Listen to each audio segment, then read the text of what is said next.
Bueno, muchísimas gracias, Patrick, Cristian, por la invitación. Para mí es un honor formar parte de este panel o de este ciclo de conferencias que han venido organizando, que tiene justamente esta dimensión multinacional, transnacional, y me parece que eso hace bien interesante el intercambio.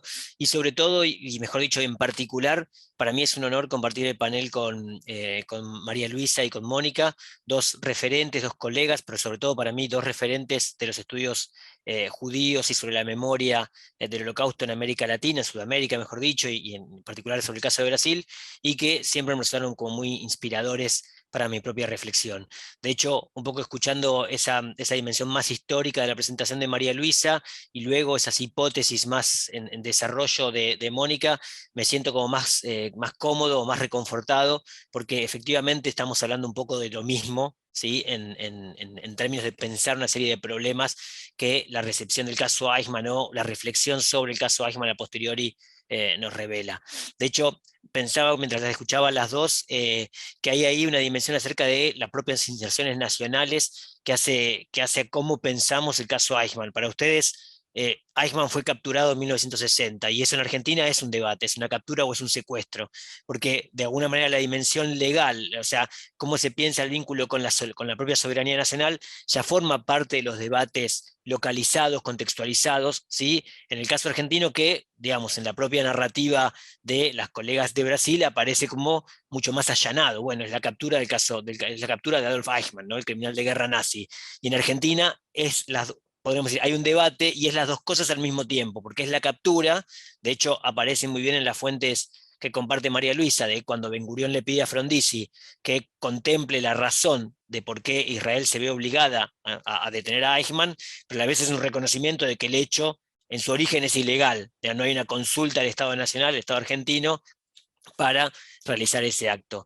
Así que, digo, en este contexto me parece que tenemos reflexiones compartidas y a la vez podemos pensar ahí ciertas tensiones respecto de cómo son pensados en los contextos nacionales.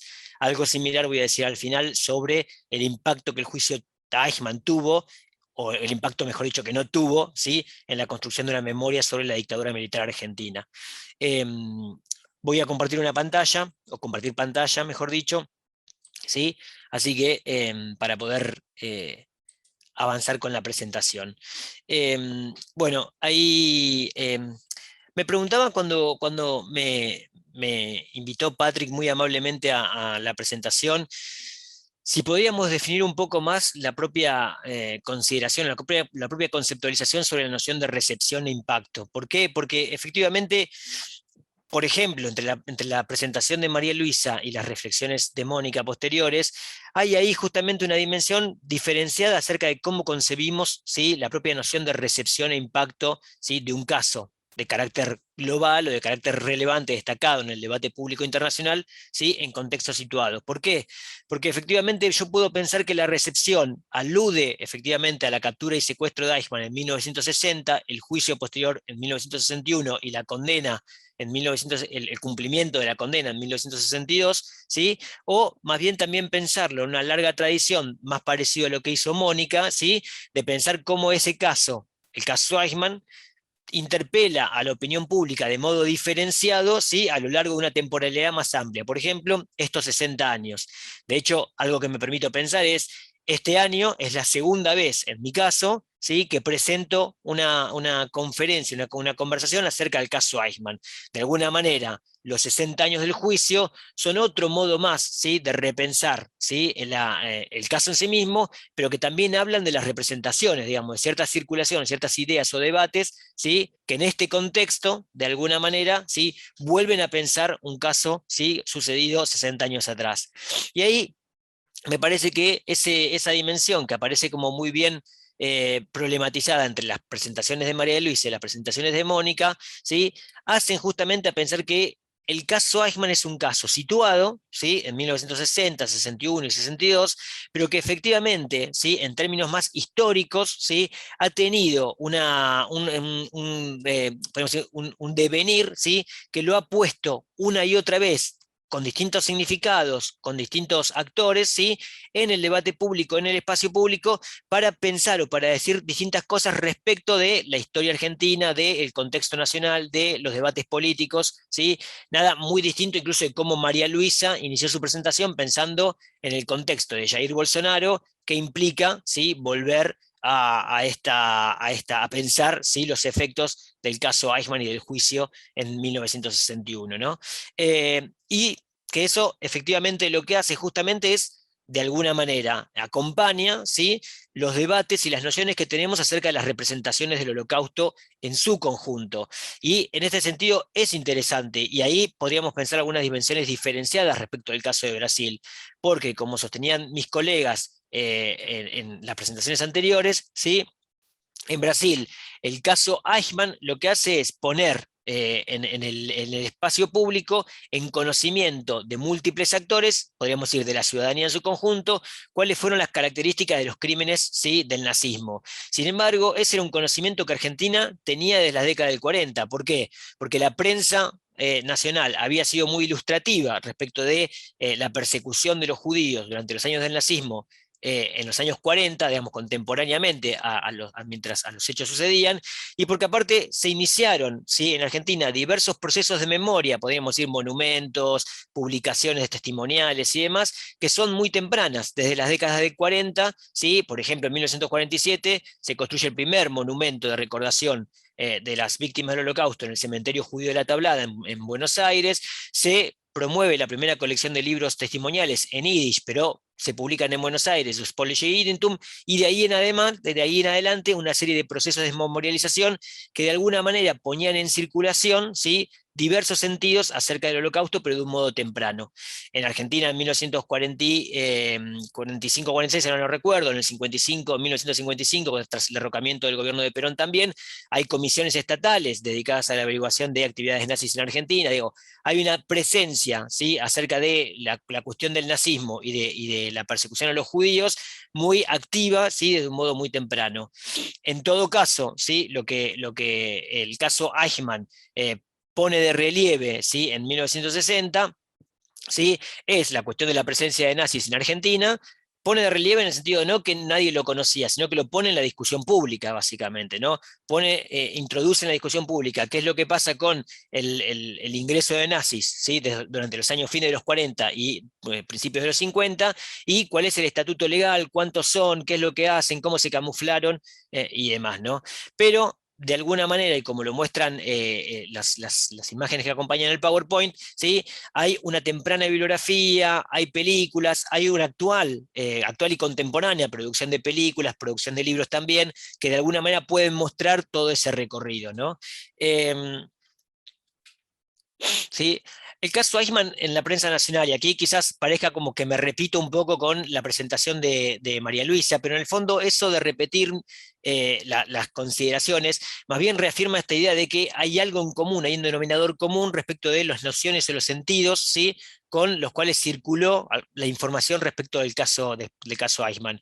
¿Por qué? Bueno, porque en la prensa nacional entre mayo y julio de 1960, la captura ocurre el 11 de mayo de 1960, en un contexto muy particular argentino, porque es la conmemoración de los 150 años de la Revolución de Mayo, es la revolución que inicia el proceso de independencia de la monarquía española y de la construcción de un Estado nacional que a posteriori será la República Argentina, ¿sí?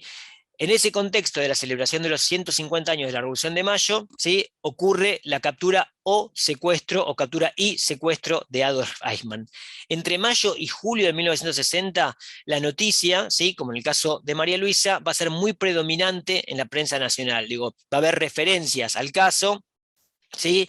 Dando cuenta de, en español diríamos como los vericuetos, los pormenores, ¿sí? De cómo se produjo esa captura. Y como bien señaló María Luisa, mucho de eso que llamamos pormenores, hoy también serían concebidos o conceptualizados bajo la idea de las fake news, ¿no? Como noticias falsas. ¿Por qué? Bueno, porque efectivamente los rumores que circulaban acerca de quiénes fueron los actores, cómo se descubrió la presencia de Eichmann aquí, no tienen mucho que ver con lo que efectivamente la historiografía o la investigación reconstruyó después, pero también dan cuenta de alguna manera de esos yerros, de esos errores o de esas falsas noticias, del humor o los sentidos que imperaban en la época respecto de cómo se pudo haber producido la captura. Ahí, leyendo una de las publicaciones de uno de los jornales de Brasil, veía que se decía que había sido sacado de la Argentina en un submarino que había viajado a Israel, ¿no? Ese tipo de noticias, sí, acá también tenían asidero. Por ejemplo, que un amante lo había denunciado y que era esta amante enojada con él, la que lo había denunciado, que luego a posteriori sabemos que no es así, pero ese tipo de noticias, ¿sí? De alguna manera le daban cierta encarnadura, cierta tensión, ¿sí? Cierta tensión periodística, ¿sí? A la noticia respecto de la captura y el secuestro. Pero, digamos, a esas noticias sobre cómo fue ese desarrollo, cómo fue, si se operó el servicio de inteligencia, si en realidad fueron actores de la comunidad judía argentina los que lo capturaron y se lo entregan a Israel. Digo, más allá de esas noticias que daban cuenta de esos idas y vueltas acerca de cómo había sido en sí mismo la captura y el secuestro de Eichmann, en el caso argentino, y quizás a diferencia de lo que ocurre en Brasil, ¿sí? Gran parte de las noticias también, ¿sí? Se ocupaban de las tensiones suscitadas entre Israel y Argentina por justamente, ¿sí? Entender si el Estado de Israel había violado la soberanía nacional en el contexto de la conmemoración de los 150 años de la Revolución de Mayo, en un contexto muy sensible podríamos decir, para el nacionalismo argentino, ¿sí? Y a la vez todos los pormenores diplomáticos, todas las negociaciones, ¿sí? Desarrolladas en Naciones Unidas para, podríamos decir, saldar diplomáticamente, ¿sí? Este problema entre los dos estados nacionales, Israel y Argentina. Entonces ahí es interesante porque las noticias tienen como estas tres dimensiones acerca de cómo se constituyó un sentido, una representación, un impacto, ¿sí? O el impacto de el caso Eichmann en el país.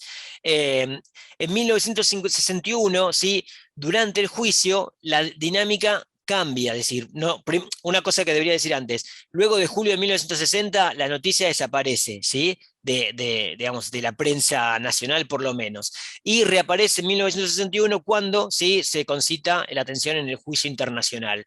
Las noticias básicamente dan cuenta de la dinámica del juicio, cómo es el juicio, cómo es la operatoria, quiénes intervienen, ¿sí?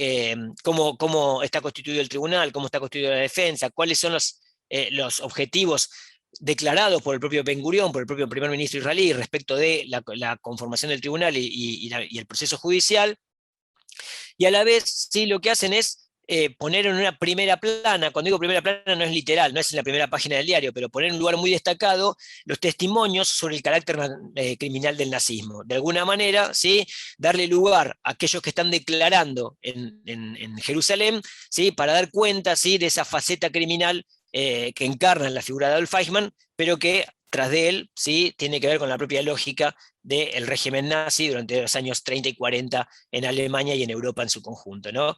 Y finalmente esto lo que de alguna manera produce o genera como una consecuencia es el reconocimiento de los sobrevivientes como víctimas del Holocausto.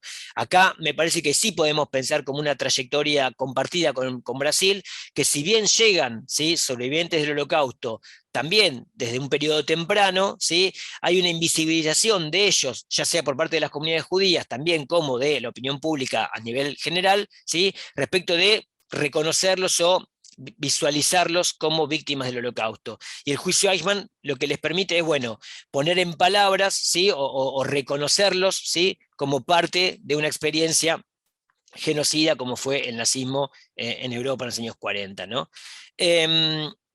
Ahora, eso es lo que ocurre, podríamos decir, a nivel general en el espacio público nacional, un espacio público compartido por distintos colectivos, por distintos actores y demás. En el caso de la prensa judía, el caso Eichmann tiene otras dimensiones, o en el caso de la comunidad judía argentina, el caso Eichmann va a tener otras dimensiones, otras implicancias más durante los años 60. En principio, bueno, básicamente va a haber un incremento del antisemitismo, ¿por qué? Porque los movimientos de derecha nacionalista, católicos, conservadores, ¿sí? Van a ver en el caso Eichmann de nuevo, una operatoria de violación de la soberanía por parte del Estado de Israel, y van a poner en sospecha o en duda, ¿sí?, la lealtad de los judíos, ¿sí?, a esa soberanía argentina, digamos. En la medida que los judíos se reconfortan, festejan o celebran que el Estado de Israel haya capturado y secuestrado al criminal de guerra, ¿sí?, eso de alguna manera pondría en duda su verdadera lealtad al Estado Nacional.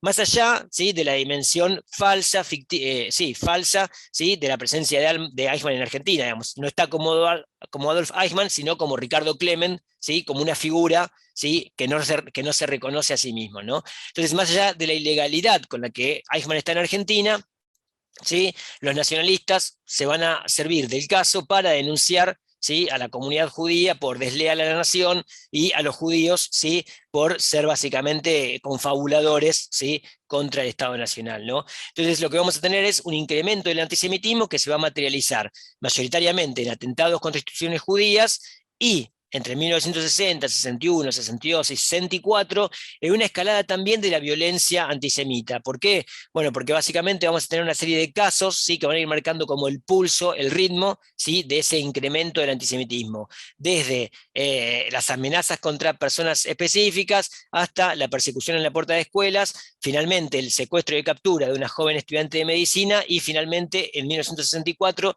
el asesinato de Raúl Alterman, ¿sí?, un joven estudiante universitario que va a ser asesinado por militantes del movimiento nacionalista Tacuara, ¿no? Y que cuando es asesinado en la puerta de su casa, frente a la presencia de sus padres, ¿sí?, lo que hacen es como reivindicar la figura de Adolf Eichmann, ¿no? Ahora, ese incremento del antisemitismo a la vez va a suscitar, ¿sí?, un debate en torno a la identidad judía, ¿sí? Y ahí me parece que es interesante también. ¿Por qué? Porque efectivamente lo que va a suceder como una consecuencia de este incremento del antisemitismo son diversos debates al interior del propio, podemos decir, campo de la comunidad judía, respecto de cómo encarar esta lucha, ¿sí?, contra el antisemitismo. Bueno, ¿cuál es la alternativa? Según el sionismo, fomentar la alianza, fomentar la inmigración a Israel, ¿sí?, y según los sectores más progresistas o los sectores más vinculados a las izquierdas, ¿sí?, es luchar contra el antisemitismo en el propio territorio nacional, ¿no?, desarrollar estrategias para combatir a estos movimientos nacionalistas, ¿no? Y ahí es interesante. ¿Por qué? Porque entre 1961, 62, 63, 64, cuando esta escalada de antisemita crece, la dirigencia de la comunidad judía tiene sí, movilizaciones públicas, presentaciones públicas, que tienden también a confrontar, ¿sí?, con estos movimientos nacionalistas. En 1962, por ejemplo, la DAIA, la Delegación Argentina, la Delegación de Asociaciones Israelitas de la República Argentina, convoca a una huelga nacional, a un paro, ¿sí?, en protesta contra las amenazas y atentados antijudíos en la República Argentina. Ahora, ahí es interesante. ¿Por qué? Porque podríamos decir, en esta dimensión particular de cómo la comunidad judía se siente amenazada, ¿sí? Eh, un periodista, Ari Safran, de Mundo Israelita, uno de los periódicos quizás de mayor divulgación, de mayor difusión en esos años en la comunidad judía, logra entrevistarse con los líderes del movimiento nacionalista Tacuara, ¿no? Con básicamente Escurro Uriburu, ¿sí?, y Joe Baxter, dos de sus líderes más reconocidos. Y en la entrevista, ¿sí?, Ari Safran les pregunta qué opinión les merece Adolf Eichmann, ¿no? Y los líderes del movimiento responden: como soldado que cumple su deber, aún venciendo la repugnancia que pudiera haber sentido, merece nuestro respeto. Como víctima expiatoria de atrocidades de las cuales no fue responsable, merece nuestro sentimiento. Y él, Arisa Fran, vuelve a preguntar: ¿y qué piensa de las matanzas de judíos a mano de los nazis? Creemos que se ha exagerado mucho al respecto. Me parece que era interesante compartir este documento con ustedes. ¿Por qué? Porque de alguna manera permite ver las tensiones que suscita en el universo, ¿sí?, de la comunidad judía, de las organizaciones de la comunidad judía, el incremento del antisemitismo, pero también entender cómo estos movimientos nacionalistas disculpaban a Adolf Eichmann, incluso concibiendo, reconociendo, ¿sí?, que haya podido tener implicancias criminales sus actividades, pero a la vez también introduciendo algunas narrativas negacionistas respecto al Holocausto, ¿no? Esta idea de que lo que se cuenta respecto al Holocausto es una exageración, ¿sí? Ahora bien, desde 1961 en adelante, o 62 en adelante, ¿sí?, el caso Eichmann también, de alguna manera, tiene como una recepción en el campo cultural, ¿sí? ¿Por qué? Bueno, porque vamos a tener desde esos años un desarrollo muy temprano de una literatura y de una cinematografía que ponen el centro, el foco, ¿sí? Justamente en el caso Eichmann. ¿Por qué? Bueno, porque el caso tiene mucho, ¿sí? De entrevero policial, entrevero de las agencias de inteligencia, tiene mucho que ver a posteriori con las concepciones o el acompañamiento de las políticas de memoria respecto a la dictadura militar, digamos, porque en distintos momentos va introduciendo distintas sensibilidades o sensaciones, ¿sí? Respecto de cómo es reinterpretado el caso Eichmann en Argentina. Por ejemplo, en 1961 se exhibe, ¿sí? el documental Lo que nunca debió ocurrir, Mi lucha, ¿sí? Que justamente se exhibe en el contexto, ¿sí? De los debates contemporáneos del secuestro o captura de Adolf Eichmann. Y al mismo tiempo se escribe la novela de Samuel Tarnopolsky, La mitad de nada, que es una muy buena novela en sentido narrativo, ¿sí? Respecto de justamente comprender cómo viven los actores de la comunidad judía el secuestro de Eichmann en los años 60. La novela está escrita en 1962-1963. Es un buen documento temprano que de alguna manera recupera el caso Eichmann, pero reintroduciendo los pormenores de la vida judía en Argentina. Luego, ¿sí? Quizás la película, una de las películas más conocidas, la casa de Eichmann, se conoce también como La casa de la calle Garibaldi, con la actuación de Robert Duvall, filmada en los años 80 en Argentina. Es una, pero hay muchas más, ¿sí?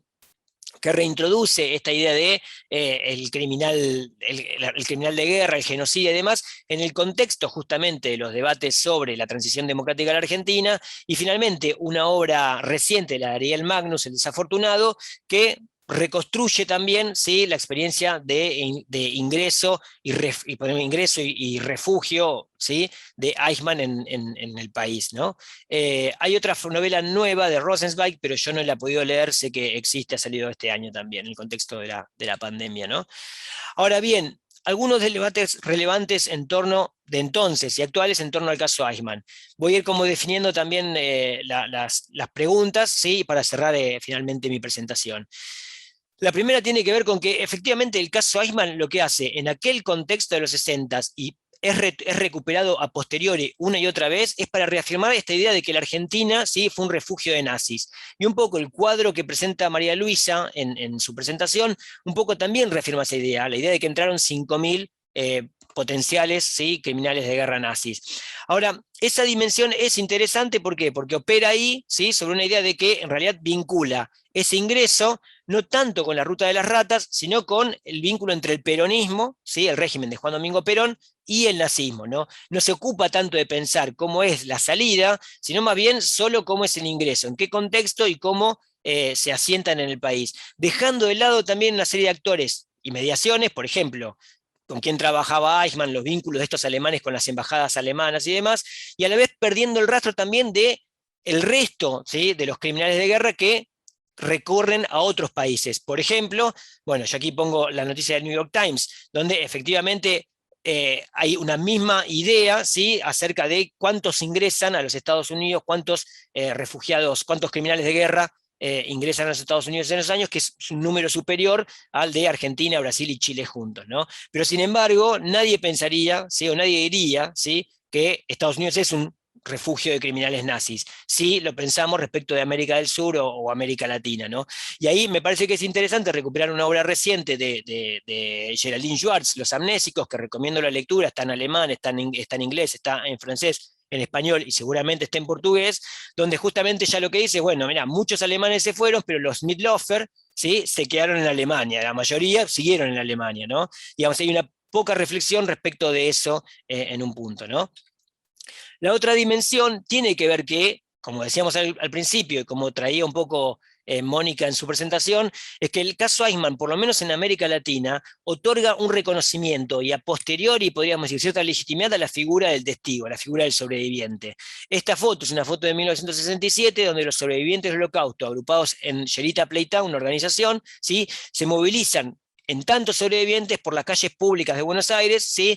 De alguna manera impugnando la acción de la Unión Soviética y de Egipto y Siria en el contexto de la Guerra de los 6 días, ¿no? Pero esa idea de los sobrevivientes en la calle, ¿sí? Opera sobre justamente, ¿sí? El caso Eichmann 6 años antes, ¿no? Y finalmente, porque creo que estoy en hora, algunos debates relevantes actuales en torno al caso Eichmann. Y aquí me reafirmo en la presentación de mi amiga Mónica, ¿no? Bueno, ¿por qué? Porque el caso Eichmann de alguna manera repone unos sentidos acerca del horizonte judicial como una forma de resolver, ¿sí?, los problemas que las sociedades tienen respecto de los pasados sensibles, los pasados traumáticos o los pasados de crímenes masivos. Y ahí, no tanto el caso Eichmann, pero otros juicios, el juicio de Nuremberg, los juicios del Tribunal Penal Internacional y otros juicios más, operan de alguna manera, ¿sí?, reconociendo que la salida judicial es una salida, ¿sí?, que recompone el universo de sentidos, ¿sí?, de las sociedades. Y ahí es interesante pensar cómo unas películas sobre el caso de Menuk, o las películas sobre el tesorero de Auschwitz y demás, de alguna manera vuelven a poner que más allá de la edad, 90, 80, 95 años, la idea de que la justicia tiene que efectivizarse. Eso en el caso argentino tiene un peso específico, ¿por qué? Porque el modo en que Argentina resolvió su vínculo con la dictadura ha sido justamente a través de los procesos judiciales, y en ese sentido esa memoria del Holocausto, ¿sí?, es solidaria con la memoria de la dictadura militar. La otra tiene que ver con el reconocimiento y validación de la propia categoría del genocidio y lo que eso ha generado, ¿sí?, en la construcción y la consolidación de una agenda de los derechos humanos, ¿no? Y de alguna manera, y para terminar, ¿sí?, entender, ¿sí?, que el caso Eichmann, ¿sí?, de alguna manera pone en tensión, y quizás aquí estaba esa diferencia que dije al principio, ¿sí?, la relación entre la soberanía, ¿sí?, y la cuestión internacional de los derechos humanos. Ese es un debate que hoy no tiene mucho protagonismo, pero que sin embargo durante los años 60 fue central para entender, ¿sí?, la recepción en modo general. Yo dejo aquí para poder dar espacio también a los comentarios y preguntas, y vuelvo a agradecer a mis colegas la invitación y la posibilidad de compartir con ustedes mis reflexiones.